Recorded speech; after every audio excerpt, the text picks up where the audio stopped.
ಸಖತ್ ಖಾರ ಬಣ್ಣ ಮತ್ತು ರುಚಿ ಆಚಿ chilli powder.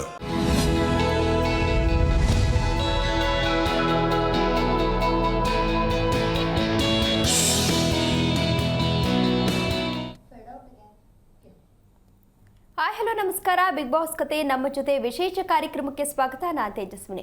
Big Boss season 12 ಈಗಾಗಲೇ ಶುರುವಾಗಿ 50 ಡೇಸ್ ಅಂತೂ ಕಂಪ್ಲೀಟ್ ಆಗಿದೆ. ಒಂದು ಸ್ಮೂತ್ ವೇಲ್ ಹೋಗ್ತಾ ಇದೆ ಅಂತ ಹೇಳಿದ್ರೆ ಎಲ್ಲ ಎಪಿಸೋಡಲ್ಲೂ ಕೂಡ ಜಗಳ, ಗುದ್ದಾಟ, ಎಲಿಮಿನೇಷನ್ ಎಲ್ಲವೂ ಕೂಡ ಇರುತ್ತೆ.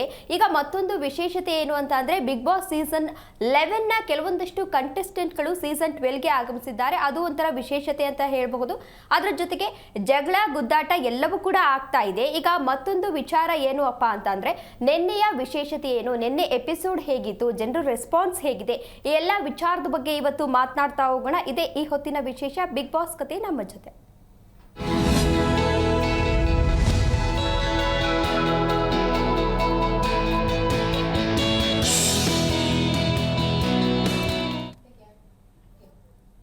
ಎಸ್, ಇದ್ರ ಬಗ್ಗೆ ಮಾತನಾಡಲಿಕ್ಕೆ ನಮ್ಮ ಜೊತೆ ಇವತ್ತು ನನ್ನ ಕೊಲೀಗ್ ಆಗಿರುವಂತಹ ರಘುವೀರ್ ಅವರು ಇದ್ದಾರೆ. ಅವ್ರನ್ನ ಕಾರ್ಯಕ್ರಮಕ್ಕೆ ಬರ್ಮಾಡ್ಕೊಳ್ಳೋಣ. ಹಾಯ್ ರಘುವೀರ್, ಕಾರ್ಯಕ್ರಮಕ್ಕೆ ಸ್ವಾಗತ. ನಮಸ್ತೆ ಮೇಡಮ್. ರಘುವೀರ್, ಬಿಗ್ ಬಾಸ್ನ ನೀವು ಡೈಲಿ ನೋಡ್ತಾ ಇರ್ತೀರಾ. ಈಗ ವಿಚಾರ ಅಂದರೆ ಏನು ಅಂತ ಅಂದರೆ, ವಿಶೇಷತೆ ಏನು ಅಂತ ಅಂದರೆ ಸೀಸನ್ 12 ನಡೀತಾ ಇದೆ. ಸೀಸನ್ 11 ಕಂಟೆಸ್ಟೆಂಟ್ಗಳು ಕೆಲವೊಂದಷ್ಟು ಇಲ್ಲಿಗೆ ಆಗಮಿಸಿದ್ದಾರೆ, ಬಿಗ್ ಬಾಸ್ ಸೀಸನ್ 12ಗೆ ಆಗಮಿಸಿದ್ದಾರೆ. ನಿಮ್ಮ ಫೇವ್ರೇಟ್ ಯಾರು ಬರಬೇಕಿತ್ತು? ನನಗೆ ಸೀಸನ್ 11ಕ್ಕಿಂತ ಸೀಸನ್ 10 ಅವ್ರು ಬಂದರೆ ಚೆನ್ನಾಗಿರ್ತಿತ್ತು. ಯಾಕಂದರೆ ಇವ್ರು ಬಂದಿರೋದು ಓಕೆ, ಆದರೆ ಅವ್ರು ಎಲ್ಲೋ ಒಂದು ಕಡೆ ಒಂದ್ಸಲ ಪರ್ಸ್ನಲ್ ಆಗಿ ಜಾಸ್ತಿ ಆಟ ಆಡ್ತಿದ್ದಾರೆ. ಮಂಜು ಅವರು ಮತ್ತು ರಜತ್ ಅವರು ಸ್ವಲ್ಪ ಅಗ್ರೆಸಿವ್ ಆಟ ಆಡ್ತಿದ್ದಾರೆ. ಇವ್ರಿಗಳಿಗಿಂತ ನಮಗೆ ನೀವು ಫೇವ್ರೇಟ್ ಕಂಟೆಸ್ಟೆಂಟ್ ಕೇಳಿದರೆ ನನಗೆ ಸೀಸನ್ 10 ವಿನಯ್ ಮತ್ತು ಸಂಗೀತ ಇವ್ರುಗಳು ಬಂದರೆ ಚೆನ್ನಾಗಿರ್ಬೋದಿತ್ತು. ಇನ್ನೂ ಚೆನ್ನಾಗಿರೋ ಎಂಟರ್ಟೈನಿಂಗ್ ನಮಗೆ ಸಿಗ್ತಾ ಇತ್ತು ನೋಡುಗರಿಗೂ, ವೀಕ್ಷಕರಿಗೂ. ಅವರ ಒಂದು ಏನಂದರೆ ಆ ಸೀಸನ್ ಭಾಳ ತುಂಬಾ ದಾಖಲೆಯನ್ನ ಸೃಷ್ಟಿಸಿತ್ತು. ಆ ಒಂದು ಕಂಟೆಸ್ಟೆಂಟ್ಗಳು ಇಲ್ಲಿ ಬಂದಿದ್ರೆ ಹೌದು, ಅವ್ರು ಬಂದ್ರೆ ಚೆನ್ನಾಗಿರ್ತಿತ್ತು. ಆದ್ರೆ ಇವ್ರು ಬಂದಾಗೂ ಸಾಕಷ್ಟು ಎಕ್ಸ್ಪೆಕ್ಟೇಷನ್ಗಳಿತ್ತು. ಆದ್ರೆ ಇಲ್ಲಿ ಫೇವ್ರೇಟ್ ಅಂತ ಹೇಳುವಷ್ಟು ಯಾರು ನಮ್ಗೆ ಅನ್ಸ್ಕೊಂಡಿಲ್ಲ. ಯಾಕಂದ್ರೆ ಹಿಂದಿನ ಸೀಸನ್ ಅಲ್ಲೂ ಅವರು ಚೆನ್ನಾಗಿ ಆಡಿರ್ಬೋದು, ಆದ್ರೆ ಈ ಸೀಸನ್ ಅಲ್ಲಿ ಬಂದು ಸ್ವಲ್ಪ ಅಂದ್ರೆ ಈಗ ಟಾಸ್ಕ್ ಅಂತ ವಿಚಾರ ಬಂದಾಗ ಒಪ್ಕೊಳ್ಬೇಕು, ಅವರು ಸ್ವಲ್ಪ ರೂಡ್ ಆಗಿ ಬಿಹೇವ್ ಮಾಡಬೇಕು, ಆದ್ರೆ ತೀರಾ ಅತಿಯಾಗೂ ಇರಬಾರ್ದು ಅಂತ ನನಗನ್ಸುತ್ತೆ. ಯಾಕಂದ್ರೆ ಅಲ್ಲಿ ಏನಾಗುತ್ತೆ ಅಂದ್ರೆ ಒಂದು ಫ್ರೆಂಡ್ಲಿ ನೇಚರು ಇದ್ರೆ ಚೆನ್ನಾಗಿರೋ ಆಟನ ಎಂಟರ್ಟೈನಿಂಗ್ ಆಗಿ ಮಾಡ್ಬೋದು. ಒಬ್ರು ಸೀರಿಯಸ್ ಆದ್ರೆ ಒಬ್ರು ಫನ್ ವೇದಲ್ಲಿ ಆಟನ ತಗೊಂಡೋಗ್ಬೋದು. ಫನ್ ಆಗಿ ಟಾಸ್ಕ್ ಅನ್ನ ಕೊಟ್ರೇನು ಚೆನ್ನಾಗಿರೋ ಆಟನ ನೋಡ್ಬೋದಿತ್ತು. ಆದ್ರೆ ಅಲ್ಲಿ ಏನಾಗ್ಬಿಡ್ತು ಅಂದ್ರೆ ಸ್ಟಾರ್ಟಿಂಗ್ ಅದು ಸೀರಿಯಸ್ ವೇ ಅಲ್ಲಿ ಹೋಗ್ಬಿಡ್ತು. ಅಲ್ಲಿ ಗಿಲ್ಲಿ ಅವರು ಕೆಲವೊಂದಿಷ್ಟು ಪದಗಳನ್ನ ತಪ್ಪಾಗಿ ಮಾತಾಡಿದ್ರು ಸಹಿತ ಅನುಸರಿಸೋದು ಬೇಡ, ಬೇರೆಯವ್ರ ಜೊತೆ ಆದ್ರೂ ಮಿಂಗಲ್ ಆಗಿ ಚೆನ್ನಾಗಿ ಆಟನ ಒಬ್ಬರ ಜೊತೆ ಫನ್ ಆಗಿ ಇರೋದನ್ನ ನೋಡ್ಬೋದಿತ್ತು. ಆದ್ರೆ ಅಷ್ಟೊಂದು ಫನ್ ಆಗಿ ನಾವು ಯಾವ ಎಂಟರ್ಟೈನಿಂಗ್ ಆಗಿ ಟಾಸ್ಕ್ ಅನ್ನ ನೋಡ್ತಾ ಇಲ್ಲ. ಸ್ವಲ್ಪ ರೂಡ್ ಆಗಿ ಬೇರೆ ಒಂದು ಹಾದಿಗೆ ಹೋಗ್ತಾ ಇದೆ. ಅಂದ್ರೆ ಅವರು ಮಾಡ್ತಾ ಇರೋದನ್ನ ನಾವು ಕೂಡ ನೋಡ್ತಾ ಇದ್ವಿ. ಅಂದ್ರೆ ಇಲ್ಲಿ ಎಲ್ಲೋ ಒಂದ್ ಕಡೆ ಗಿಲ್ಲಿನ ಟಾರ್ಗೆಟ್ ಮಾಡ್ತಾ ಇದ್ದಾರೆ ಅಂತ ಅನಿಸ್ತಿದ್ಯಾ? ಖಂಡಿತ ನಮ್ಗೆ ಸ್ಟಾರ್ಟಿಂಗ್ ಇಂದಾನೆ ಅದೇ ರೀತಿ ಅನಿಸ್ತು. ಅಲ್ಲಿ ಚೈತ್ರ ಅವರು ಒಂದು ಮಾತಾಡ್ತಾರೆ, ಈ ಬಾರಿನೂ ನೀವು ಕ್ಯಾಪ್ಟನ್ ಆಗಲ್ವಾ ಅಂತ. ಹಾಗಿದ್ಮೇಲೆ ಗಿಲ್ಲಿ ಟ್ರಿಗರ್ ಆಗೋದ್ರಲ್ಲಿ ತಪ್ಪಿಲ್ಲ, ಹೇಗಿದ್ರು ಕ್ಯಾಪ್ಟನ್ ಆಗಲ್ಲ. ಮತ್ತೆ ಇವ್ರ ಜೊತೆ ಇವ್ರು ಹೇಳ್ದಂಗೆ ಕೇಳಿದ್ರೆ ಅವ್ರಿಗೇನು ಲಾಭ ಇರುತ್ತೆ. ಹಂಗಾಗಿ ತನ್ನ ಆಟನ ತಾನು ಸರಿಯಾಗಿ ಆಟ ಆಡಿದಾನೆ ಅಂತ ನನ್ಗನ್ಸುತ್ತಾ ಇದೆ ಗಿಲ್ಲಿ ಅವರಿಗೆ ಸ್ಟಾರ್ಟಿಂಗ್ ಟ್ರಿಗರ್ ಮಾಡಿದ್ದೆ ಅದೇನಂದ್ರೆ ಇವರೇ ಅಲ್ಲಿ ಅದೆಲ್ಲ ಒಂದು ಹೊರತುಪಡಿಸಾದ್ಮೇಲೂ, ಸಾರಿ ಕೇಳಾದ್ಮೇಲೂ ಕ್ಯಾಪ್ಟನ್ಸಿ ರೂಮಲ್ಲಿ ತುಂಬಾ ಟ್ರಿಗರ್ ಮಾಡ್ತಾರೆ. ರಜತ್ ಆಗ್ಲಿ, ಮಂಜು ಮತ್ತೆ ತ್ರಿವಿಕ್ರಮ್ ಸೇರಿ ಅಲ್ಲಿ ತುಂಬಾ ಟ್ರಿಗರ್ ಮಾಡ್ತಾರೆ. ಆ ಒಂದು ಇದ್ರಲ್ಲಿ ಅವರು ಟ್ರಿಗರ್ ಆಗಿದ್ದಂತೂ ಹೌದೇ ಗಿಲ್ಲಿ ಅವರು. ಆ ಒಂದು ವಿಚಾರಕ್ಕೆ ಗಿಲ್ಲಿ ಅವರು ಟಾರ್ಗೆಟ್ ಆಗಿದ್ದಂತೂ ನೇರವಾಗಿ ಗೊತ್ತಾಗ್ತಾ ಇದೆ. ಹೌದು, ಇಲ್ಲಿ ಗಿಲ್ಲಿನ ಟಾರ್ಗೆಟ್ ಮಾಡ್ತಾ ಇದ್ದಾರೆ ಅನ್ನೋದು ಗೊತ್ತಾಗ್ತಿದೆ. ಈ ಇತ್ತೀಚಿನ ದಿನಗಳಲ್ಲಿ ಗಿಲ್ಲಿ ಓವರ್ ಆಕ್ಟಿಂಗ್ ಆಡ್ತಿದಾರ ಅಂತ ಅನಿಸ್ತಿದ್ಯಾ? ಅಂದ್ರೆ ಈ 11 ಕಂಟೆಸ್ಟೆಂಟ್ಗಳು ಬಂದಂತಹ ಸಂದರ್ಭದಲ್ಲಿ ಅವರು ಕೆಲವೊಂದಷ್ಟು ಮಾತುಗಳನ್ನ ಹೇಳಿದ್ರು. ಆ ಪದಗಳು ಅವ್ರಿಗೆ ಹರ್ಟ್ ಆಗಿರಬಹುದು. ಈ ರಜತ್ ಇರಬಹುದು, ಬೇರೆಯವ್ರಿಗೆಲ್ಲ ಹರ್ಟ್ ಆಗಿರಬಹುದು. ಸೋಷಿಯಲ್ ಮೀಡಿಯಾದಲ್ಲೂ ಕೂಡ ವಿಡಿಯೋ ನೋಡಿದಂತಹ ಫ್ಯಾನ್ಸ್ ಏನಿದ್ದಾರೆ ಅವರು ಗಿಲ್ಲಿದು ಸ್ವಲ್ಪ ಓವರ್ ಆಯ್ತು ಅಂತ ಹೇಳ್ತಿದ್ದಾರೆ. ಇನ್ ಕೆಲವರು ಜನ ಗಿಲ್ಲಿ ಸರಿಯಾಗಿ ಮಾಡಿದ್ದಾರೆ ಅಂತ ಹೇಳ್ತಿದ್ದಾರೆ. ಅದ್ರ ಬಗ್ಗೆ ನಿಮ್ಮ ಅಭಿಪ್ರಾಯ? ನನ್ನ ಅಭಿಪ್ರಾಯ ನಾನು ನಿನ್ನೆನೂ ಹೇಳಿದ್ದೆ, ಇವತ್ತು ಇವತ್ತು ಅದೇ ಹೇಳ್ತೀನಿ. ಗಿಲ್ಲಿ ಅವರಿಗೆ ಕೆಲವೊಂದಿಷ್ಟು ಜನ ಅಂದರೆ ಕೆಲವು ಜನದಲ್ಲಿ ನೋಡಿದ್ದೆ ವಿರೋಧಿಸಿದ್ರು, ಆದರೆ ಮೋಸ್ಟ್ ಆಫ್ ದಿ ಪೀಪಲ್ ಅಲ್ಲಿ ಅವ್ರ ಪರವಾಗೇ ಮಾತಾಡ್ತಾ ಇದ್ದಾರೆ.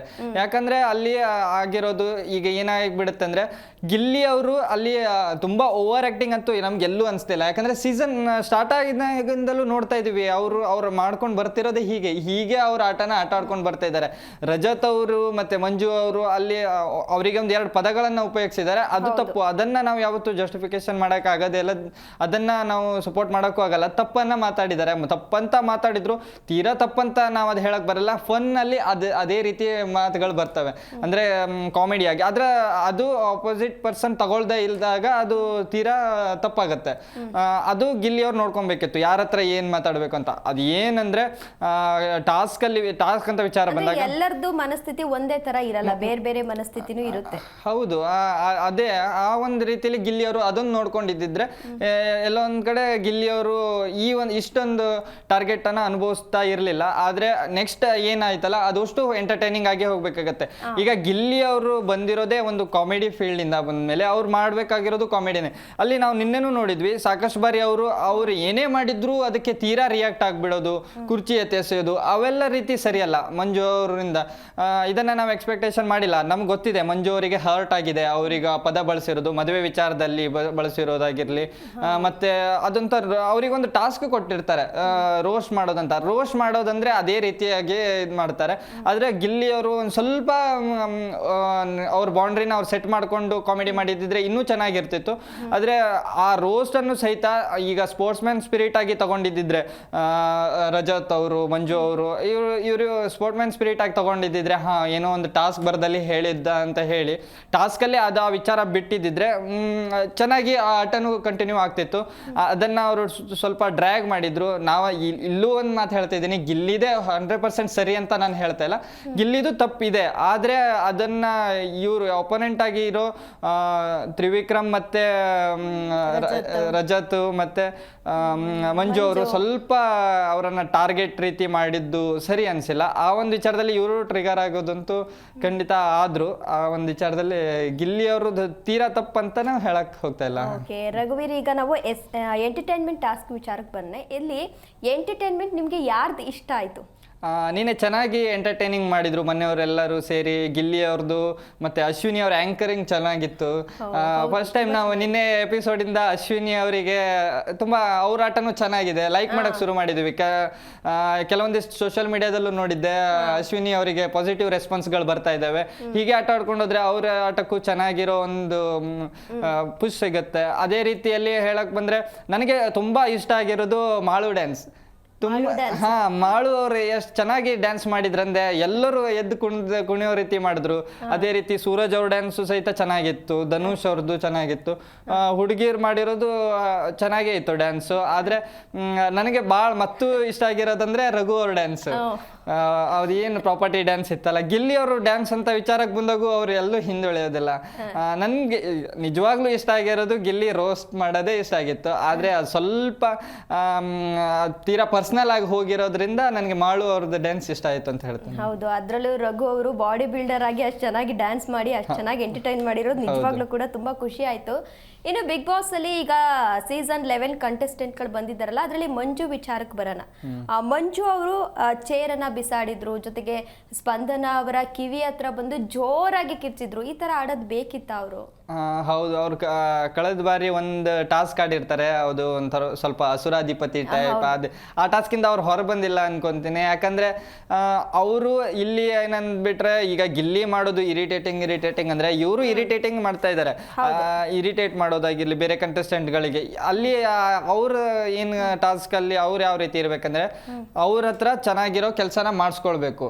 ಈಗ ಅತಿಥಿ ಸತ್ಕಾರ ಯಾವ ರೀತಿ ಆಗತ್ತೆ, ಯಾವ ರೀತಿ ಅವರು ಇವರನ್ನ ಅತಿಥಿಯಾಗಿ ಯಾವ ರೀತಿ ಟ್ರೀಟ್ ಮಾಡ್ತಾರೆ ಅನ್ನೋದ್ರ ಮೇಲೆ ಟಾಸ್ಕ್ ಇರುತ್ತೆ. ಅದ್ರ ಮೇಲೆ ಅವ್ರನ್ನ ಏನು ಅವರಿಗೆ ಒಂದು ಕಾಯಿನ್ಸ್ ಕೊಟ್ಟು ಕ್ಯಾಪ್ಟನ್ಸಿ ಕಂಟೆಂಡರ್ ಟಾಸ್ಕ್ಗೆ ಕಳಿಸೋದು ವಿಚಾರದಲ್ಲಿ ಮಂಜು ಅವರಿಗೆ ಅಥವಾ ಅಲ್ಲಿ ಬಂದಿರೋ ಅಷ್ಟು ಜನಕ್ಕೂ ಒಂದು ಟಾಸ್ಕ್ ಇರುತ್ತೆ. ಆದ್ರೆ ಮಂಜು ಅವರು ಸ್ವಲ್ಪ ಅದು ಏನಾಗ್ಬಿಡ್ತಂದ್ರೆ ಅಲ್ಲಿ ಎಲ್ಲರೂ ಹೋದ ತಕ್ಷಣ ಏನಾಗ್ಬಿಟ್ರಂದ್ರೆ ತಾವೇ ಸುಪೀರಿಯರ್ ಅನ್ನೋ ರೀತಿಯಲ್ಲಿ ಆಟನ ಸ್ಟಾರ್ಟ್ ಮಾಡಿದ್ದಾರೆ. ಹೌದು, ಅವ್ರಿಗೊಂದು ಆ ಚಾನ್ಸ್ ಕೊಟ್ಟಿದ್ದಾರೆ ಬಿಗ್ ಬಾಸ್ ಅಲ್ಲಿ. ಆದ್ರೆ ಒಂದ್ ಕಡೆಯಿಂದ ಚೆನ್ನಾಗಿ ಆಟ ಆಟ ಆಡ್ಕೊಂಡು ಹೋಗ್ಬೋದಿತ್ತು. ಯಾಕಂದ್ರೆ ಈ ಹಿಂದಿನ ಸೀಸನ್ಗಳಲ್ಲೂ ಇದೇ ತರ ಟಾಸ್ಕ್ಗಳು ಬಂದಿದ್ವು, ಇದೇ ರೀತಿ ಕಂಟೆಸ್ಟೆಂಟ್ಗಳು ಬಂದಿದ್ರು, ಇದೇ ರೀತಿಯಾಗಿ ಕೆಲವೊಂದಿಷ್ಟು ಹೊರಗಿನ ಜನನೂ ಬಂದಿದ್ರು, ಚೆನ್ನಾಗಿರೋ ಆಟನ ನೋಡಿದ್ವಿ. ಆದ್ರೆ ಈ ಒಂದು ಸೀಸನ್ ಅಲ್ಲಿ ಅದೇನಾಗ್ಬಿಡ್ತಂದ್ರೆ ಪರ್ಸನಲ್ ಆಗಿ ತಗೊಂತಾ ಇದ್ದಾರೆ. ಈಗ ರಜತ್ ಆಗಿರ್ಲಿ ಸ್ವಲ್ಪ ಅಗ್ರೆಷನ್ ತೋರಿಸ್ತಾರೆ. ಅಗ್ರೆಷನ್ ಯಾಕೆ ಬೇಕು ಈ ಒಂದು ಸೀಸನ್ ಅಲ್ಲಿ? ನೀವು ಹೊರಗಿಂದ ಬಂದಿದ್ದೀರಾ, ತಪ್ಪು ನಡೆಯುತ್ತೆ. ಈಗ ನೀವು ಒಂದಿನಕ್ಕೆ ಹೋಗೋದಕ್ಕಿಂತ ಅವ್ರು ಸ್ಟಾರ್ಟಿಂಗ್ ಇಂದ ಒಂದ್ ಸ್ವಲ್ಪ ಅಲ್ಲೇ ಇರೋದ್ರಿಂದ ಸ್ವಲ್ಪ ಅವ್ರಿಗೆ ಏನಾಗಿರುತ್ತೆ, ಅವ್ರಿಗೂ ಹೊಂದ್ಕೊಳ್ಳೋದು ಕಷ್ಟ ಆಗಿರುತ್ತೆ. ಈಗ ಬಿಗ್ ಬಾಸ್ ಮನೆಯಲ್ಲಿ ಹೊರಗಡೆ ಏನಾಗ್ತಿದೆ ಅಂತ ಗಿಲ್ಲಿಯವ್ರಿಗೆ ಗೊತ್ತಿರಲ್ಲ. ಈಗ ನೋಡ್ಕೊಂಡು ಬಂದಿರೋರಿಗೆ ಸ್ವಲ್ಪ ಇದಾಗಿರುತ್ತೆ. ರಜತ್ ಅವರಿಗೆ ಒಂದ್ ಸ್ವಲ್ಪ ಅವ್ರಿಗೆ ಗೊತ್ತಿರುತ್ತೆ ಇಲ್ಲಿ ಯಾವ ರೀತಿ ಆಟ ಆಡ್ತಾ ಇದೆ, ಸಿಚುವೇಶನ್ ಹೇಗೆ ಆಗ್ತಿದೆ. ಹೌದು, ಆ ಒಂದು ರೀತಿಯಲ್ಲಿ ಅವರು ಸ್ವಲ್ಪ ಈಗ ಟ್ರಿಗರ್ ಆಗಬಾರ್ದಿತ್ತು. ಯಾರು ಮಂಜು ಅವರು ಮತ್ತೆ ರಜತ್ ಅವರು ಸ್ವಲ್ಪ ಜಾಸ್ತಿನೇ ಓವರ್ ಅಗ್ರೆಷನ್ ಆಗ್ತಾ ಇದ್ದಾರೆ, ಬೇಡ ಅಂತ ಹೇಳೋದು. ಅದಕ್ಕೆ ನನ್ಗೆ ಆ ಒಂದು ರೀತಿಲಿ ಇಷ್ಟ ಆಗಿಲ್ಲ ಅಂತ. ಓಕೆ, ಇನ್ನು ಅಶ್ವಿನಿ ಅವರ ವಿಚಾರಕ್ಕೆ ಬರೋಣ. ಅಶ್ವಿನಿ ಅವರು ಈಗ ಸಾರಿ ಕೇಳೋ ವಿಚಾರಕ್ಕೆ ಬಂದು ಅವ್ರು ಸ್ಟ್ಯಾಂಡ್ ತಗೊಂಡಿದ್ದಾರೆ, ಅದ್ರ ಬಗ್ಗೆ ಏನು ಹೇಳ್ತೀರಾ? ಏನು ಅನಿಸ್ತಾ ಇದೆ ಅದ್ರ ಬಗ್ಗೆ? ಅಶ್ವಿನಿ ಅವ್ರದ್ದು ಕರೆಕ್ಟ್ ಇದೆ. ಫಸ್ಟ್ ಇದು ಸೆಕೆಂಡ್ ಟೈಮ್ ಅಶ್ವಿನಿ ಅವರನ್ನ ಸಪೋರ್ಟ್ ಮಾಡ್ತಿರೋದು. ಯಾಕಂದ್ರೆ ಹೌದು, ಖುಷಿ ಆಯ್ತು ಅವ್ರ ಆಟನ. ಎಲ್ಲರೂ ಏನಂದ್ರೆ ಅಲ್ಲಿ ಮಾತಾಡಿರೋದು ಕಾವ್ಯ ಅವ್ರದ್ದು ತಪ್ಪಂತ ಹೇಳ್ತೇನೆ. ಅಲ್ಲಿ ಕಾವ್ಯ ಅವರು ನಮ್ಗೆ ಬುದ್ಧಿ ಇಲ್ಲ ಅಂತ ಹೇಳಿರೋದು ಓಕೆ, ಆದ್ರೆ ಮನೆಯವ್ರು ಎಲ್ಲರಿಗೂ ಬುದ್ಧಿ ಇಲ್ಲ ಅಂತ ಹೇಳ್ಕೊಂಡಿರೋದು ಕಾವ್ಯ ಅವ್ರದ್ದು ಒಂದ್ ರೀತಿಯಲ್ಲಿ ತಪ್ಪಾಗಿರುತ್ತೆ. ನಿಮ್ದಷ್ಟೇ ನೀವು ಮಾತಾಡಿ ಮತ್ತೆ ಅದನ್ನ ನೀವು ಸಾರಿ ಕೇಳಿದಿದ್ರೆ ಅಲ್ಲಿಗೆ ಮುಗಿತಾಯ್ತು. ಮನೆಯವ್ರ ಹತ್ರ ಎಲ್ಲ ಕೇಳಿಸ್ತೀನಿ ಅನ್ನೋದು ತಪ್ಪಾಗುತ್ತೆ. ಮತ್ತೆ ಮಿಕ್ಕಿದವ್ರು ಯಾರು ಕೇಳಿದಾರಲ್ಲ ಅವ್ರದ್ದು ದೊಡ್ಡ ತಪ್ಪಾಗಿರುತ್ತೆ. ಹೇಗದು ಒಬ್ರ ಮಾತು ಕೇಳಿ ಇವರೆಲ್ಲರೂ ಹೋಗಿ ಸಾರಿ ಕೇಳ್ತಾರೆ ಅಂದ್ರೆ? ಅಲ್ಲಿ ಅಶ್ವಿನಿ ಅವರು ಸ್ಟ್ಯಾಂಡ್ ತಗೊಂಡಿರೋದು ಖುಷಿ ವಿಚಾರ. ಅವ್ರು ಆ ಸ್ಟ್ಯಾಂಡ್ ಅನ್ನ ಅವರು ಸರಿಯಾಗಿ ಇನ್ನೂ ತಗೊಂಡಿದ್ರೆ ಅವ್ರ ಆಟಕ್ಕೂ ಹೆಲ್ಪ್ ಆಗುತ್ತೆ, ಮತ್ತೆ ಚೆನ್ನಾಗಿರೋ ಆಟನೂ ನಾವು ನೋಡಬಹುದು. ಅಲ್ಲಿ ನನ್ಗಂತೂ ಹೇಳ್ತೇನೆ, ಅಶ್ವಿನಿ ಅವರು ಮಾಡಿರೋದು 100% ಸರಿ ಇದೆ. ಅವ್ರು ಆ ವಿಷಯದಲ್ಲಿ ತಪ್ಪೇ ಇಲ್ಲ, ಅವ್ರು ಆ ವಿಷಯದಲ್ಲೇ ಇಲ್ಲ. ಸುಮ್ನೆ ಹೋಗಿ ನನ್ನ ತಲೆಯಲ್ಲಿ ಬುದ್ಧಿ ಇಲ್ಲ ಅಂತ ಹೇಳೋದ್ರಲ್ಲಿ ಎಷ್ಟು ಮಟ್ಟಿಗೆ ಸರಿ ಅಂತ? ಯಾರ ತಲೆಯಲ್ಲಿ ಬುದ್ಧಿ ಇಲ್ಲ ಅವ್ರು ಹೋಗಿ ಸಾರಿ ಕೇಳ್ಕೊಳ್ಬಹುದು ಅಂತಾನು ಡೈರೆಕ್ಟ್ ಆಗಿ ಹೇಳಿದ್ದಾರೆ. ಆ ಒಂದು ರೀತಿಯಲ್ಲಿ ಅಶ್ವಿನಿ ಅವ್ರದ್ದು ಸರಿ ಇದೆ ಅಂತ. ನಿಮ್ ಪ್ರಕಾರ ಬಿಗ್ ಬಾಸ್ ಮನೇಲಿ ದಡ್ರು ಯಾರು? ದಡ್ರಂತ ಹೇಳಕ್ ಬರಲ್ಲ, ಯಾಕೆಂದ್ರೆ ದಡ್ರ ಬಗ್ಗೆನೇ ಡಿಸ್ಕಸ್ ಆಗ್ತಿತ್ತು. ಹೌದು, ನಿನ್ನೆ ಒಂದು ಟಾಸ್ಕ್ ಅಲ್ಲಿ ಕಾವ್ಯ ಅವರು ಮಾಡಿರೋದು ತಪ್ಪು. ಆ ಒಂದು ವಿಚಾರದಲ್ಲಿ ಕಾವ್ಯ ಅವರು ಈ ರೀತಿ ತಪ್ಪನ್ನ ಮಾಡಬಾರ್ದಿತ್ತು. ಯಾಕಂದ್ರೆ ನಾವು ಸಾಕಷ್ಟು ಬಾರಿ ಮಾತಾಡಿದ್ವಿ, ಕಾವ್ಯ ಅವ್ರ ಸ್ಟ್ಯಾಂಡ್ ಚೆನ್ನಾಗಿರುತ್ತೆ, ಒಳ್ಳೆ ಆಟನ ಆಟ ಆಡ್ತಾ ಇದ್ದಾರೆ, ಸ್ಟ್ರಾಂಗ್ ಕಂಟೆಸ್ಟೆಂಟು, ಫೈನಲಿಸ್ಟ್ ಆಗ್ಬೋದು, ಈ ರೀತಿಗಳನ್ನೆಲ್ಲ ಮಾತಾಡ್ತಿದ್ವಿ. ಆದ್ರೆ ನಿನ್ನೆ ಅವರು ಒಂದು ಪದ ಬಳಕೆಯಿಂದ ಇಡೀ ಮನೆ ಒಂದ್ ಸ್ವಲ್ಪ ಕಷ್ಟದಲ್ಲಿ ಸಿಲ್ಕಾಕೊಂಡಿದೆ. ಅದು ಮತ್ತೆ ಅಶ್ವಿನಿ ಅವರು ಅಂತೂ ತಾವು ಇದನ್ನ ಬಿಡೋದಿಲ್ಲ ಅನ್ನೋ ಒಂದು ರೇಂಜಲ್ಲಿ ಕುತ್ಕೊಂಡಿದ್ದಾರೆ. ಬಿಡದೇ ಇದ್ರೇನೆ ಚಲೋದು. ಅಶ್ವಿನಿ ಅವರು ಏನ್ ಸ್ಟ್ಯಾಂಡ್ ತಗೊಂಡಿದ್ದಾರೆ ಅದನ್ನ ಖಂಡಿತ ಅವ್ರು ಮುಂದುವರ್ಸ್ಕೊಂಡು ಹೋಗ್ಬೇಕು. ಆ ಒಂದು ಸಿಚುವೇಶನ್ ಅಲ್ಲಿ ಎಪಿಸೋಡ್ ಎಂಡ್ ಆಗಿದೆ. ಇವಾಗ ಅಶ್ವಿನಿ ಅವರು ಸಾರಿ ಕೇಳ್ತಾರಾ ಅಥವಾ ಸಾರಿ ಕೇಳಲ್ವಾ ಅನ್ನೋದ್ರ ಮೇಲೆ ಆಟ ಇದೆ. ನನ್ಗನ್ಸುತ್ತೆ ಕೇಳಬಾರ್ದು, ಕೇಳದೆ ಇದ್ರೇನೆ ಚೆನ್ನಾಗಿರುತ್ತೆ. ಯಾಕಂದ್ರೆ ಇವರು ಅದನ್ನ ಪರ್ಸನಲ್ ಆಗಿ ಮತ್ತು ತಗೊಳ್ದಿಲ್ಲ ಅಂದ್ರೆ ನಾವ್ ಯಾರಿಗೂ ಕಾಯಿನ್ ಕೊಡಲ್ಲ ಅಂತ ಇವ್ರು ಧಮ್ಕಿ ಹಾಕಿದ್ದಾರೆ. ಅದು ಅವ್ರ ಟಾಸ್ಕ್ ಆಗಿರುತ್ತೆ. ಅದು ಒಂದ್ ರೀತಿ ಇವಾಗ ಒಂದ್ ಸ್ವಲ್ಪ ಆಟದಲ್ಲಿ ಒಂಥರ ಮಜಾ ಬಂದಿದೆ ಅಂತ ಹೇಳ್ಬೋದು. ಓಕೆ, ಇನ್ನ ರಕ್ಷಿತಾ ಅವರ ವಿಚಾರಕ್ಕೆ ಬಂದ್ರೆ, ರಕ್ಷಿತಾ, ಧ್ರುವಂತು, ಮಾಳು ಇವ್ರ ಮೂವರ ಮಧ್ಯೆ ಈಗ ಜಗಳ ಆಗಿದೆ. ಈ ಜಗಳದಲ್ಲಿ ಯಾರ್ದು ಸರಿ ಯಾರ್ದು ತಪ್ಪು? ಇಲ್ಲಿ ಈ ಒಂದು ಜಗಳ ಏನಿತ್ತಲ್ಲ ತುಂಬಾ ಮಾಳು ಅವರಿಂದ ಸ್ವಲ್ಪ ಜಾಸ್ತಿನೇ ಜಗಳ ಆಡಿದ್ರು. ಮಾಳು ಅವ್ರು ಹೇಳಿರೋದು ಸರಿ ಇದೆ. ಧ್ರುವಂತ್ ಅವ್ರು ಏನಾಗ್ಬಿಡ್ತಂದ್ರೆ ಅಲ್ಲಿ ಒಂದ್ ಸ್ವಲ್ಪ ಒಳ್ಳೆಯವರು ಅನ್ನೋ ತೋರಿಸ್ಕೊಳ್ಳೋ ಬರದಲ್ಲಿ ಜಾಸ್ತಿ ಕೆಲಸ ಮಾಡುವುದು ಆಗಿರೋದು ನಾವು ನೋಡಿದ್ವಿ. ಅದೇ ರೀತಿ ಆಯ್ತು. ರಕ್ಷಿತಾನು ಅವ್ರು ನೇರವಾಗಿ ಹೇಳ್ತಾರೆ, ಅಲ್ಲಿ ರಕ್ಷಿತಾ ಅವರು ತಮ್ಮ ಪಾಯಿಂಟ್ ಅನ್ನ ಸರಿಯಾಗಿ ಹೇಳ್ತಾರೆ. ನಿಮ್ಗೆ ಯಾಕೆ ಜಾಸ್ತಿ ಕಾಯಿನ್ ಬೇಕಾ? ನೀವ್ ಯಾಕೆ ಈ ರೀತಿ ಜಾಸ್ತಿ ಕೆಲಸ ಮಾಡ್ತಿದ್ದೀರಾ? ನಮ್ ಕೆಲಸನ ನೀವ್ ಯಾಕೆ ಮಾಡ್ತೀರಾ ಅಂದ್ರೆ ಆ ಕೆಲಸ ಅವ್ರದ್ದಾಗಿರಲ್ಲ. ಧ್ರುವಂತ್ ಅವ್ರ ಕೆಲಸ ಎಷ್ಟಿರುತ್ತೆ ಅಷ್ಟು ಮಾಡಿದ್ರೆ ಅಲ್ಲಿ ಆ ಜಗಳ ಆಗ್ತಾನೆ ಇರಲಿಲ್ಲ. ಅದೇನಾಗ್ಬಿಡುತ್ತೆ ಟಿಶ್ಯೂ ಪೇಪರ್ ತಂದು ಅದ್ ನೀರ್ ಸಿಂಕಲ್ ಹಾಕೋದ್ರಿಂದ ನೀರ್ ಬ್ಲಾಕ್ ಆಗಿ ಸಮಸ್ಯೆನ ರಕ್ಷಿತಾ ಮತ್ತೆ ಮಾಳು ಅವರೇ ಎದುರಿಸಬೇಕಾಗತ್ತೆ. ಆ ಒಂದು ವಿಚಾರದಲ್ಲಿ ರಕ್ಷಿತಾ ಮತ್ತೆ ಮಾಳು ಅವರು ಒಬ್ರನ್ನೊಬ್ರು ಸಪೋರ್ಟ್ ಮಾಡಿ ಧ್ರುವಂತ್ ಎದುರಿಗೆ ನಿಂತರು. ಧ್ರುವಂತ್ ಅವರು ಸ್ವಲ್ಪ ರ್ಯಾಶ್ ಬಿಹೇವ್ ಮಾಡಿದ್ರು ರಕ್ಷಿತಾ ಅವ್ರ ಜೊತೆ, ಡ್ಯಾನ್ಸ್ ಮಾಡಿ ಹೇಳಿರ್ಬೋದು ಅಥವಾ ಅವರನ್ನ ಅನುಕರಣೆ ಮಾಡೋ ರೀತಿಯಲ್ಲಿ ಹೇಳಿದ್ರು.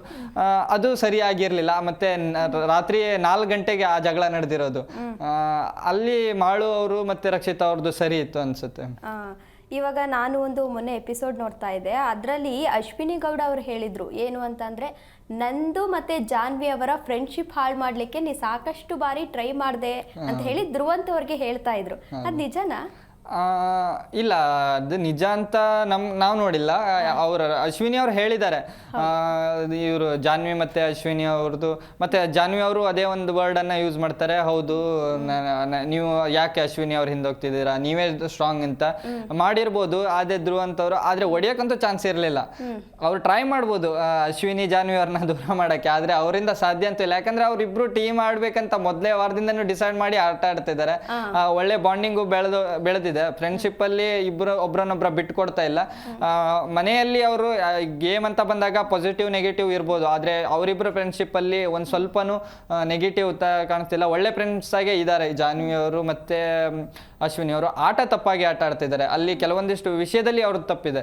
ಆದ್ರೆ ಅವರಿಬ್ರು ಫ್ರೆಂಡ್ಶಿಪ್ ಅಲ್ಲಿ ಚೆನ್ನಾಗಿರೋ ಫ್ರೆಂಡ್ಶಿಪ್ ನೇ ನಿಭಾಯಿಸ್ಕೊಂಡು ಹೋಗ್ತಾ ಇದ್ದಾರೆ. ಅವರಿಬ್ರು ಫ್ರೆಂಡ್ಶಿಪ್ ತುಂಬಾ ಚೆನ್ನಾಗಿದೆ. ಹೌದು, ಇದೆ, ಸ್ಟ್ರಾಂಗ್ ಫ್ರೆಂಡ್ಶಿಪ್ ಇದೆ. ಆದ್ರಿಂದನೇ ಅವ್ರು ಎಷ್ಟು ಸಲ ಬೈಸ್ಕೊಂಡ್ರು ಇಬ್ರು ಜೊತೆಲಿ ಇರ್ತಾರೆ. ಬೇರೆಯವರಾಗಿದ್ದಿದ್ರೆ ಬೇರೆ ಹಾಕ್ತಿವಿ ಅನ್ನೋ ಲೆವೆಲ್ಗೆನೆ ಹೋದ್ರು ಮತ್ತೆ ಮತ್ತೆ ವಾಪಸ್ ಹೌದು. ಈಗ ನಾಮಿನೇಟ್ ವಿಚಾರಕ್ಕೆ ಬಂದ್ರೆ ಈ ವಾರ ಕೆಲವೊಂದಷ್ಟು ಜನರನ್ನ ಈಗಾಗಲೇ ನಾಮಿನೇಟ್ ಮಾಡಲಾಗಿದೆ. ಅಂದ್ರೆ ನಿಮ್ ಪ್ರಕಾರ ಯಾರು ಇದ್ರೆ ಬೆಟರು, ಯಾರು ಹೋದ್ರೆ ಬೆಟರು? ಈ ವಾರ ಜಾನ್ವಿ ಅವರು ಹೋಗ್ತಾರೆ ಅನಿಸ್ತಾ ಇದೆ. ಜಾನ್ವಿ ಅವರೇ ಹೋಗ್ಬೇಕು ಅನ್ನೋ ಸಹಿತ. ಯಾಕಂದ್ರೆ ಅವರು ಸ್ವಲ್ಪ ಅಶ್ವಿನಿ ಅವರ ಫೇವರ್ ಅಲ್ಲೇ ಆಡ್ತಾ ಇದ್ದಾರೆ. ಅಶ್ವಿನಿ ಅವ್ರ ಹಿಂದೆ ಅವ್ರ ಆಟನ ಏನ್ ಮಾಡ್ತಿದ್ದಾರೆ, ಅವ್ರ ಪರ್ಸನಲ್ ಇಂಡಿವಿಜುವಲ್ ಆಟನ ಅವ್ರು ಯಾವತ್ತೂ ತೋರಿಸ್ಕೊಂಡೇ ಇಲ್ಲ ಇದುವರೆಗೂ. ಅಶ್ವಿನಿ ಮ್ಯಾಮ್ ಅಂತ ಅವ್ರ ಹಿಂದೆ ಹೋಗ್ತಾ ಇದ್ದಾರೆ. ಅದೇ ರೀತಿ ಮಾಳು ಅವರು ನನ್ಗನ್ಸುತ್ತೆ ಚೆನ್ನಾಗಿ ಆಟ ಆಡ್ತಾ ಇದ್ದಾರೆ. ಅವರಿಗೆ ಫ್ಯಾನ್ ಫಾಲೋವರ್ಸು ಇದ್ದಾರೆ. ಆದ್ರೆ ಸ್ವಲ್ಪ ಓಪನ್ ಅಪ್ ಆಗಬೇಕು. ಆದ್ರೆ ಅವ್ರಿಗೊಂದು ಚಾನ್ಸ್ ಸಿಗ್ಬೇಕು. ಮತ್ತು ಒಂದು ಚಾನ್ಸ್ ಸಿಕ್ಕಿದ್ರೆ ಚೆನ್ನಾಗಿ ಆಟ ಆಡ್ತಾ ಇದ್ದಾರೆ. ಅವ್ರಿಗೆ ಕ್ಯಾಪ್ಟನ್ಸಿ ಕೊಟ್ಟಾಗೂ ಚೆನ್ನಾಗಿರೋ ಆಟನೇ ಆಟ ಆಡಿದ್ರು. ಮತ್ತೆ ಎಲ್ಲಿ ಒಂದು ಸ್ಟ್ಯಾಂಡ್ ತಗೊಳ್ಬೇಕು ಅಲ್ಲಿ ಎಲ್ಲಾ ಕಡೆನೂ ಸ್ಟ್ಯಾಂಡ್ ತಗೊಳ್ತಾ ಇದ್ದಾರೆ. ನಾಮಿನೇಷನ್ ವಿಚಾರದಲ್ಲೂ ಕರೆಕ್ಟ್ ಆದ ಒಂದು ಜಜ್ಮೆಂಟ್ ಕೊಟ್ಟು ನಾಮಿನೇಷನ್ ಮಾಡಿದ್ದಾರೆ. ಆ ಒಂದು ರೀತಿಯಲ್ಲಿ ಮಾಳೂರು ಇರಬೇಕು. ಈಗ ಬಾಟಮ್ ಅಲ್ಲಿರೋರು ಅವರಿಬ್ಬರೇ ಅನ್ನೋ ಲೆಕ್ಕದಲ್ಲಿ ಅವರಿಬ್ಬರೇ ಹೆಸರು ತಗೊಂಡೆ. ಆದ್ರೆ ಜಾನ್ವಿ ಅವ್ರು ಹೋಗ್ಬೇಕು ಅನ್ಸುತ್ತೆ. ಈ ಎಪಿಸೋಡ್ ಅಂದ್ರೆ ಸೀಸನ್ 12 ಓಲ್ ಎಪಿಸೋಡ್ ನ ನೋಡೋದಾದ್ರೆ ನಿಮ್ ಪ್ರಕಾರ ಯಾರು ಗೆಲ್ಬೇಕು? ಅದೇ ಗಿಲ್ಲಿನೇ ವಿನ್ ಆಗಬೇಕು ಈ ಒಂದು ಹಂತದಲ್ಲೂ ನಾನು ಹೇಳ್ತೇನೆ. ಯಾಕಂದರೆ ಸ್ಟಾರ್ಟಿಂಗ್ ಏನು ಬಿಗ್ ಬಾಸ್ ಏನು ಜಾಸ್ತಿ TRP ಪಡ್ಕೊಳ್ತಾ ಇದೆ, ಇದು ಸೂಪರ್ ಹಿಟ್ ಆಗಿದೆ ಅಂತ ಏನು ಹೇಳ್ತಾ ಇದ್ದಾರಲ್ಲ, ಅದಕ್ಕೆ ಮೇನ್ ರೀಸನ್ನೇ ಅದಕ್ಕೆ ಗಿಲ್ಲಿ ಅಂತಲೇ ಹೇಳ್ಬೋದು. ಯಾಕಂದರೆ ಒಂದು ಗಿಲ್ಲಿ ಇಲ್ಲ ಅಂತ ಹೇಳಿದ್ರೆ ಆ ಬಿಗ್ ಬಾಸ್ನೇ ಏನೂ ಇಲ್ಲ, ಶೂನ್ಯದ ರೀತಿಯಲ್ಲಿ ಅವರು ಫೀಲ್ ಮಾಡಿಸಿದ್ದಾರೆ. ನಿನ್ನೆನೂ ನೋಡಿದ್ವಿ ಆ ಎಪಿಸೋಡ್ ಪೂರ್ತಿ ಒಂದು 10-15 ನಿಮಿಷನೂ ಬೇರೆಯವ್ರ ಸ್ಕ್ರೀನ್ ಟೈಮ್ ಇತ್ತು. ಆದರೆ ಮೋಸ್ಟ್ ಆಫ್ ದಿ ಟೈಮ್ ಅದಲ್ಲಿ ಗಿಲ್ಲಿ ಅವರೇ ಕಾಣಿಸ್ಕೊಂಡಿರೋದು. ಅಲ್ಲಿ ಮತ್ತೇನಾಗ್ಬಿಡುತ್ತಂದ್ರೆ ಸೀಸನ್ 11 ಅವ್ರು ಬಂದವರಂತೂ ಅವ್ರ ಬಗ್ಗೆನೇ ಹಿಂದ್ಗಡೆನೇ ಮಾತಾಡ್ತಾರೆ. ಅವ್ರು ಮರ್ತೋಗಿದ್ದಾರೆ ಅವ್ರ ಬಿಗ್ ಬಾಸ್ ಸೀಸನ್ ಮುಗಿದೋಗಿದೆ ಅಂತ. ಅವರು ಎಲ್ಲೂ ಮತ್ತೆ ಅದೇ ಬಿಗ್ ಬಾಸ್ ಗೇಮೇ ಆಟ ಆಡ್ತಾ ಇದ್ದಾರೆ. ಗಿಲ್ಲಿ ಅವರನ್ನ ಟಾರ್ಗೆಟ್ ಮಾಡೋ ವಿಚಾರದಲ್ಲಿ ಗಿಲ್ಲಿನ ಒಂದು ಕಾಯಿನು ಕೊಟ್ಟಿಲ್ಲ ಅಂತಾನು, ಕೊಡೋದು ಬೇಡ ಅಂತಾನು ಅವ್ರು ಮೊದಲೇ ಡಿಸೈಡ್ ಮಾಡ್ಕೊಂಡು ಹೇಳಿರ್ತಾರೆ. ಆ ಒಂದು ವಿಚಾರದಲ್ಲಿ ಗಿಲ್ಲಿ ಅವರು ಸ್ಟ್ರಾಂಗ್ ಅಂತ ಹೇಳ್ಬೋದು ಮೇಡಮ್. ಓಕೆ, ಇದೀಗ ಏನು ಅಂತಂದ್ರೆ ನಿಮ್ಮ ಪ್ರಕಾರ ಗಿಲ್ಲಿ ಅವರೇನೋ ಗೆಲ್ಲಬೇಕು ಅಂದ್ರೆ ಜನರ ರೆಸ್ಪಾನ್ಸ್ ಹೇಗಿದೆ ಈ ಎಪಿಸೋಡ್ ಬಗ್ಗೆ? ಅಂದ್ರೆ ಗಿಲ್ಲಿ ಗೆಲ್ಲಬೇಕು ಅಂತಾರೋ ಬೇರೆಯವ್ರು ಗೆಲ್ಲಬೇಕು ಅಂತಾರೆ, ಅವ್ರ ರೆಸ್ಪಾನ್ಸ್ ಹೇಗಿದೆ ಈ ಓಲ್ ಎಪಿಸೋಡ್ ಬಗ್ಗೆ? ಈ ಒಂದು ಓಲ್ ಎಪಿಸೋಡ್ ನೋಡಿದಾಗಿಂದ ಕೆಲವೊಂದಿಷ್ಟು ಒಪಿನಿಯನ್ಗಳು ಚೇಂಜ್ ಆಗಿದ್ದನ್ನು ನಾನು ಗಮನಿಸಿದೆ. ಒಂದು ರೀತಿಯಲ್ಲಿ ಗಿಲ್ಲಿ ಪರವಾಗಿ ಎಲ್ಲರೂ ಮಾತಾಡಬೇಕಾದ್ರೆ ಒಂದು ಸ್ವಲ್ಪ ಜನ ಗಿಲ್ಲಿಯವ್ರ ವಿರುದ್ಧ ಮಾತಾಡಕ್ಕೆ ಸ್ಟಾರ್ಟ್ ಮಾಡಿದ್ದಾರೆ. ಜಾಸ್ತಿ ಏನಿಲ್ಲ, 100ರಲ್ಲಿ ಒಂದು 5 ಕಮೆಂಟ್ ಅವ್ರ ವಿರುದ್ಧ ಬಂದ್ರೆ ಅಲ್ಲಿ ಮತ್ತೆ 100ಕ್ಕೆ 100 ನೆಗೆಟಿವ್ ನೋಡ್ತಾ ಇರೋದೇ ನಾನು ಅಶ್ವಿನಿ ಅವ್ರದ್ದು ಕಮೆಂಟ್ ಅಲ್ಲಿ. ಇವಾಗ ಒಂದು 10-15 ಜನ ಇಲ್ಲ ಅಶ್ವಿನಿ ಮಾಡೋದು ಸರಿ ಅನ್ನೋ ಮಾತನ್ನ ಆಡ್ತಾ ಇದ್ದಾರೆ. ಈ ಒಂದೆರಡು ಭಾರಿ ದೊಡ್ಡ ಚೇಂಜಸ್ ಅನ್ನ ನಾವು ನೋಡಿದ್ವಿ ನಿನ್ನೆ ಎಪಿಸೋಡ್ ಇಂದ. ಹೌದು, ಗಿಲ್ಲಿ ಅವ್ರದ್ದು ನನ್ಗಂತೂ ತಪ್ಪಂತ ಎಲ್ಲೂ ಅನ್ಸಿಲ್ಲ. ಮತ್ತೆ ಅಶ್ವಿನಿ ಅವ್ರದ್ದು ಆಟನೂ ಚೆನ್ನಾಗಿದೆ ಅಂತ ಇವೆರಡು ನಿನ್ನೆ ಎಪಿಸೋಡ್ ಇಂದ ಅನಿಸ್ತಾ ಇದೆ. ಓಕೆ, ಈಗ ಏನು ಅಂತ ಅಂದ್ರೆ ಈ 12 ಸೀಸನ್ಗಳಾಗಿದೆ ಬಿಗ್ ಬಾಸ್ ಅಲ್ಲಿ. ಅದರಲ್ಲಿ ನಿಮ್ಮ ಫೇವ್ರೆಟ್ ಸೀಸನ್ ಅಂದ್ರೆ ಯಾವುದು? ನಂದು ಫೇವ್ರೆಟ್ ಸೀಸನ್ ಯಾವತ್ತಿದ್ರು season 4, Bigg Boss season 4 Pratham ಬಂದಿರೋದೇ ಸೀಸನ್. ಅದು ನನಗೆ ಬಹಳ ಹೌದು. ಅಲ್ಲಿ ಅದು ಹೆಂಗಿತ್ತಂದ್ರೆ ಅವಾಗ OTTನೂ ಇರ್ತಾ ಇರ್ಲಿಲ್ಲ, ನಾವು ಆ ಚಾನೆಲ್ ಅಲ್ಲೇ ನೋಡ್ಬೇಕಿತ್ತು. ಆ ಒಂದು ಬಿಗ್ ಬಾಸ್ನ ನಾವು ಸ್ಕೂಲಿಂದ ಹೋಗಿ ಬಂದು ನೋಡೋದು, ಮತ್ತು ಅವರಿಗೆ ವೋಟ್ ಮಾಡೋದಕ್ಕೆ ಸುಮ್ಮನೆ ವೋಟ್ ಮಾಡಿ, ಅಂದರೆ ಮನೆಯವ್ರ ಮೊಬೈಲ್ ತೊಗೊಂಡು ವೋಟ್ ಮಾಡಿ ಅವರನ್ನು ಗೆಲ್ಲಿಸ್ಬೇಕಂತ ವೋಟ್ ಮಾಡಿ ಮನೆಯವ್ರ ಹತ್ರ ಬಯಸ್ಕೊತಿದ್ವಿ. ಅದು ಅವಾಗೆಲ್ಲ ದುಡ್ಡು ಕಟ್ಟಾಗ್ಬಿಡ್ತಿತ್ತು, ಇದು SMS ಮಾಡಿ ವೋಟ್ ಮಾಡಿದ್ದಿದ್ರೆ. ಹಾಗಾಗಿ ನಾವು ಪ್ರಥಮ ಅವರಿಗೆ ಗೆಲ್ಲಿಸ್ಬೇಕಂತ ತುಂಬ ಖುಷಿಯಿಂದ ವೋಟ್ ಮಾಡೋದು, ಅವ್ರು ಗೆಲ್ಲಬೇಕು. ಯಾಕಂದರೆ ಅವರ ಪ್ರಥಮನ ಸೀಸನ್ ಇದೆಯಲ್ಲ, ಅದನ್ನು ಯಾರೂ ಮರೆಯೋಕ್ಕಾಗೋದಿಲ್ಲ. ಅಂತ ಒಂದು ಗೋಟ್ ಸೀಸನ್ ಅಂತ ಹೇಳ್ಬೋದು, ಗ್ರೇಟೆಸ್ಟ್ ಆಫ್ ಆಲ್ ಟೈಮ್. ಆ ಒಂದು ಸೀಸನ್ನ ಎಂದಿಗೂ ಮರೆಯೋಕ್ಕೆ ಚಾನ್ಸ್ ಇಲ್ಲ, ಹಾಗನ್ಸುತ್ತೆ. ಅದ್ರಲ್ಲೂ ಈಗ ಇತ್ತೀಚೆಗಂತೂ ಸೋಷಿಯಲ್ ಮೀಡಿಯಾದಲ್ಲಿ ಕೆಲವೊಂದಷ್ಟು ವಿಡಿಯೋಗಳು ಹರಿದಾಡ್ತಾ ಇರ್ತವೆ ಪ್ರಥಮ್ ಬಗ್ಗೆ. ಅದ್ರಲ್ಲೂ ಪ್ರಮುಖವಾಗಿ ಈಗೊಂದು ಯಾವ ವಿಡಿಯೋ ಅಂತ ಅಂದ್ರೆ ನಾವು ನೋಡ್ತಾ ಇರ್ತೀವಿ, ಕ್ವಶನ್ ಆನ್ಸರ್ದು, ಅಂದ್ರೆ ಬಿಗ್ ಬಾಸ್ ಕ್ವಶನ್ಸ್ ಕೇಳ್ತಾ ಇರ್ತಾರೆ, ಅವರು ಆನ್ಸರ್ ಮಾಡ್ತಾರೆ. ಅದನ್ನಂತೂ ಯಾವುದೇ ಕಾರಣಕ್ಕೂ ಮರೆಯಕ್ಕಾಗಲ್ಲ, ಅಷ್ಟು ಚೆನ್ನಾಗಿದೆ ಆ ಎಪಿಸೋಡ್. ಹೌದು, ಆ ಎಪಿಸೋಡ್ ಒಂದೇ ಅಲ್ಲ, ಅಲ್ಲಿ ಅವರು ಮತ್ತೊಂದು ಡಿಕ್ಟೇಟರ್ಶಿಪ್ ಅಂತ ಒಂದು ನಿಭಾಯಿಸಿದ್ರು, ಸರ್ವಾಧಿಕಾರಿಯಾಗಿ ಅವರು ಪ್ರಥಮನ್ನ ಗುರುಸ್ಕೊಂಡಿದ್ರು. ಅದೇ ಅವರಿಗೆ ಒಂದು ಚೆನ್ನಾಗಿರೋ ಒಂದು ಟಾಸ್ಕನ್ನು ನಿಭಾಯಿಸಿದ್ರು. ಆ ಒಂದು ಟಾಸ್ಕಿಂದನೇ ಅವರು ಮತ್ತಿಷ್ಟು ಅವ್ರ ಇಮೇಜ್ನ ಬಿಲ್ಡ್ ಮಾಡ್ಕೊಂಡಿದ್ರು. ಆ ಟಾಸ್ಕ್ ಇಂದಾನೆ ಅವರು ಸೂಪರ್. ಆ ಒಂದು ಸೀಸನ್ ಚೆನ್ನಾಗಿತ್ತು. ಆ ಸೀಸನ್ ಹಿಟ್ ಆಗಿದ್ರಿಂದ 2 ವಾರ ಎಕ್ಸ್ಟೆಂಡ್ ಮಾಡಿದ್ರು. ತುಂಬಾ ಖುಷಿಯಿಂದ ನೋಡ್ತಿದ್ವಿ. ಅವಾಗ ಮತ್ತೆ 2 ಚಾನೆಲ್ ಬರ್ತಿದ್ವು ಬಿಗ್ ಬಾಸ್, ಅಂದ್ರೆ ಅನ್ಕಟ್ ಸೀನ್ ಅನ್ನ ಮತ್ತೊಂದು ಚಾನೆಲ್ ಅಲ್ಲಿ ನೋಡ್ತಿದ್ವಿ. ಅದನ್ನು ಕುತ್ಕೊಂಡು ನೋಡ್ತಾ ಇದ್ವಿ. ಟೋಟಲ್ 2 ತಾಸು ನೋಡ್ತಾ ಇದ್ವಿ ಅವ್ರ ಸೀಸನ್ ಅಲ್ಲಿ.